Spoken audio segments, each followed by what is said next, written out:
This is lab 2 in the cat. So again, we're looking at some of those muscles originating from the sternum and then extrinsic forelimb muscles, just like we did in the dog. So on the last lab, we looked at brachiocephalicus, which is here, but you're going to move to the ventral midline here by the sternum and start with sternocephalicus. So that runs from the sternum to the head, and sternocephalicus is right here, goes underneath the jugular, and it will have those two parts that we talked about in the dog. There's an occipital part going up towards the back of the head, and then in the cat, the mastoid part is quite small. So this is the little mastoid part right here, occipital part going up there. The whole thing is sternocephalicus, so coming from the sternum. You're going to transect a couple of centimeters away from the sternum, transect sternocephalicus and reflect it. Then underneath, we'll be looking at those sternohyoideus and sternothyroideus muscles again. So here's the common origin coming from the sternum. So you have sternohyoideus muscle going higher up into the head to the hyoid apparatus, sternohyoideus, and then sternothyroideus going to the thyroid cartilage. It's just a little bit lateral, sternothyroideus. Together, they have a common origin down here, and in the cat, they tend to be somewhat hard to separate and may kind of disintegrate as you try and dissect them apart. So just try and be really careful with those. So sternohyoideus, sternothyroideus going more lateral. Okay. Then we'll move on to the superficial cervical lymph nodes. So we're going to reflect this brachiocephalicus we looked at on the first lab. And then you have this omotransversarius, which has been transected, and you will do that also.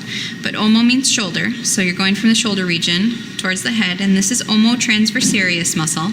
And just under that, you should be able to find some of your superficial cervical lymph nodes. Here we've got a couple of little oval lymph nodes, here and here, in this fascia. So superficial cervical lymph nodes. Sometimes they're really difficult to find in the cat, usually easier to see in the dog, so make sure you look at a dog also. Then we have the deep fascia of the neck. So if you come towards the neck again by your sternal muscles that you just did, you'll have this fascia in this area here in the neck, and that's the deep fascia of the neck. And inside that you'll have a carotid sheath, which is basically the fascia surrounding the carotid artery and your vagosympathetic nerve trunk, which I've separated out here for you to see them, but those are encased in the carotid sheath, which is just fascia surrounding those. Then on the dorsal midline of the back, we'll move up towards the back, and hopefully we can appreciate the median raphe of the neck. So again, it's a little bit hard to see, but if you imagine the dorsal midline kind of like the white line of the belly, but there's a white line here along the neck on the dorsal midline where the two sides of muscles come together, so that will be the median raphe. Then while we're back here, we'll identify some of these extrinsic muscles from a dorsal perspective. So here you have the trapezius muscle. It's kind of triangular shaped here, and it's going to have two parts. It'll have the cervical part here, that's attaching to cervical vertebrae, and the thoracic part here, attaching to thoracic vertebrae. Usually a small aponeurosis in between those. And just as in the dog, you're going to make an arching cut. So starting at the cranial border, going across both parts, and coming to the caudal border, just one big cut across. And then you're going to reflect trapezius. And then under trapezius, you will have rhomboideus, which in the cat is kind of looking like hamburger at this point, but we'll try and separate out the pieces for you to see.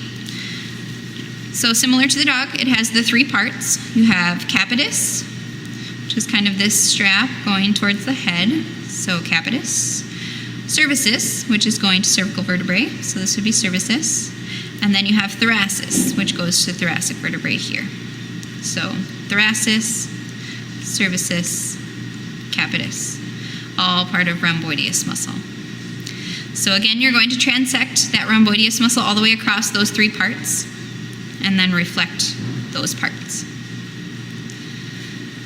All right, then we have latissimus dorsi muscle, which you're going to look caudal to the forelimb, and there'll be this big sheet of muscle going up towards the back. And just like in the dog, we're going to go just caudal to the forelimb and transect it. So it's coming here behind the forelimb, and you're going to reflect that up. So just transecting it, just caudal to that forelimb and lifting it up towards the back. Then you should have most of your muscles transected already, and you're going to then look for the serratus ventralis muscle. So here, I've already transected mine so we can get a good look at it. But here's serratus ventralis, kind of outlining with the probe. And so you have a cervicis and a thoracis portion again. So cervicis will be going up to the neck, the vertebrae of the neck. And then the thoracis portion will be going to the ribs. So you kind of see these little serrations. And this part is the thoracis portion. So the whole thing is serratus ventralis, you have a cervicis and a thoracis. So to cut that away from the limb, you're actually going from a ventral perspective. You've already cut all your pectorals and your other extrinsic muscles, and you're going to lift that up until you see the serratus ventralis. So you see that along here. And you're going to make a cut along the scapula and just lift that limb away. So just making a cut and completely removing that forelimb. The only other thing on today's lab that we need to look at then is the thoracolumbar deep fascia. So you just have this white area, this sheet of fascia that's running along the thoracolumbar area. So that's thoracolumbar deep fascia. And that should be it for lab 2.